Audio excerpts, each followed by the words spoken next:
सुल्तान Salahuddin Ayyubi का एक पुरसरार और नकाबपोश दुश्मन जो कहीं नजर नहीं आता लेकिन फिर भी हर जगह मौजूद होता था, उसका नाम था बॉल्डविन चहारुम, जिसने कोढ़ के मर्ज में मुब्तला होने के बावजूद भी सलाहुद्दीन अय्यूबी का बहुत मुश्किल वक्त दिया।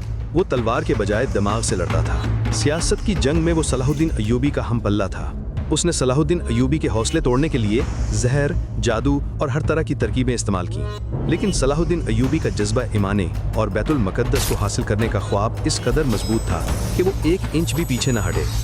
आखिरकार शहंशाह बॉल्डविन ने अपनी उम्र के आखिरी अय्याम में सलाहुद्दीन अय्यूबी से अमन मुआहदा किया और सिर्फ 22 साल की उम्र में ये सलाहुद्दीन अय्यूबी का खतरनाक मगर बेहतरीन दुश्मन कोढ़ के मर्ज की वजह से इंतकाल कर गया।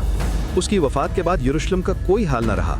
उसके दौर में सलाहुद्दीन अय्यूबी ने रहमदिली का मुजाहरा करते हुए यरूशलेम पर हमला न किया और कहा जाता है कि सलाहुद्दीन अय्यूबी ने अपने तबीब भी शहंशाह बॉल्डविन के इलाज के लिए भेजे।